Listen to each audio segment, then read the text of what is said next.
صحیح بخاری کی روایت ہے کہ حضرت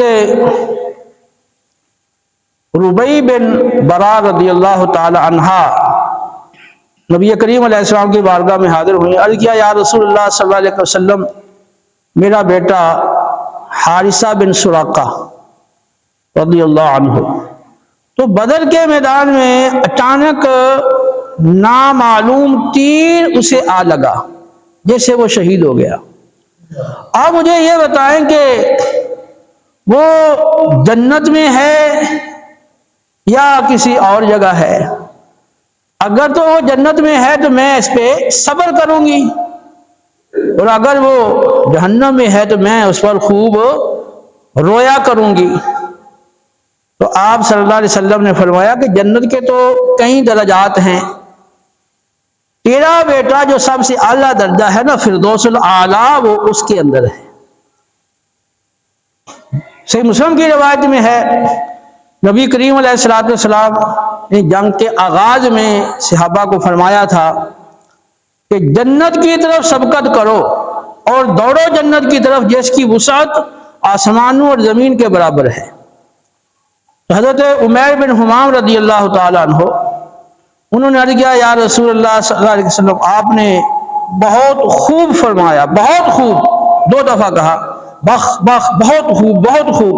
نبی کریم علیہ السلام نے فرمایا کہ تمہیں یہ بات کہنے پر کس چیز نے آمادہ کیا؟ تم نے 2 بار کہا ہے بہت خوب بہت خوب۔ عرض کیا یا رسول اللہ، میں نے جنت کی تمنا میں یہ بات کہی ہے۔ آپ صلی اللہ علیہ وسلم نے فرمایا کہ تم اہل جنت میں سے ہو۔ تو انہوں نے اپنے ترکش دان سے کچھ کھجوریں نکالی، کھانے لگے، پھر کہنے لگے کہ اگر میں یہ کھجوریں کھاتا رہوں گا پھر تو میری یہ دنیاوی زندگی بڑی لمبی ہو جائے گی۔ تو فوراً انہوں نے کھجوریں رکھ دی اور فوراً وہ میدان جنگ میں کفار کے ساتھ لڑنے لگے اور لڑتے لڑتے شہید ہو گئے۔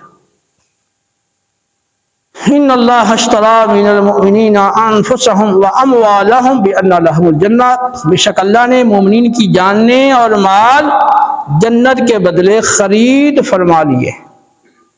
جب مومن ایمان لاتا ہے، جب کوئی شخص ایمان لاتا ہے، مومن بنتا ہے، تو وہ اپنے رب سے عہد کرتا ہے کہ اے اللہ، جنت کے بدلے میں میری جان بھی اور میرا مال بھی تیری راہ میں صرف ہوگا۔ تو صحابہ کرام نے ایمان لا کر جو وعدہ کیا، اس وعدے کو بدرجہ کمال پورا کیا۔ سورۃ الحجرات میں ہے انما المؤمنون الذین آمنوا باللہ ورسولہ ثم لم يرتابوا وجاہدوا باموالہم وانفسہم فی سبیل اللہ اولئک هم الصادقون۔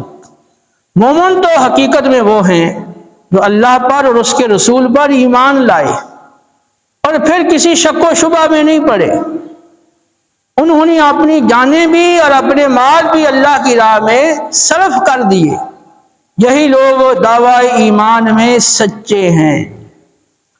تو صحابہ ہوں یا صحابہ کے بعد والے تابعین ہوں یا ان کے نقش قدم پر چلنے والے بعد کے سچے مسلمان ہوں، انہوں نے ایمان لا کر اپنے رب سے کیے ہوئے عہد کو پورا کیا اور اپنی جانیں، اپنی طاقتیں، اپنی ذہنی صلاحیتیں، اپنی قوتیں، اپنے وہ سارے کے سارے جو اللہ رب العالمین نے وسائل عطا کیے، وہ وسائل بھی اور اپنے اموال بھی دین کے غلبے کے لیے صرف کیے۔ جیسے اسلام سر بلند ہوا اور کفر مغلوب ہوا اور مسلمانوں کو دنیا کے اندر بھی شان و شوکت ملی اور آخرت میں بھی وہ کمال درجہ کامیاب ہوئے۔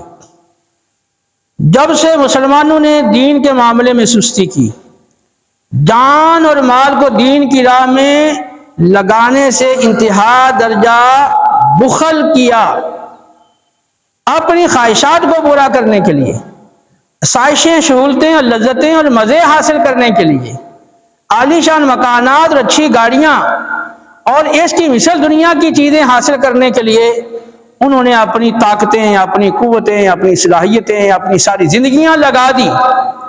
لیکن دین کو نہ سیکھا، نہ سمجھا، نہ عمل کیا، نہ اپنے بچوں کے لیے اس بات کو پسند کیا اور دنیا میں مگن ہو گئے۔ نتیجہ یہ نکلا کہ اسلام مغلوب ہو گیا، کفر غالب ہو گیا، مسلمان ذلت و رسوائی کا شکار ہوئے، اور آج ہر جگہ ہر ملک کے اندر مسلمان کمزور ہیں، مغلوب ہیں۔ کشمیر کو دیکھیں، افغانستان، عراق، شام، برما، فلسطین، ہندوستان، موجودہ پاکستان اور دیگر جگہ مسلمانوں کے اب حالات دیکھ لیں، ہر جگہ مسلمان کمزور ہیں، مغلوب ہیں، ذلیل و رسوا ہیں۔ وجہ کیا ہے؟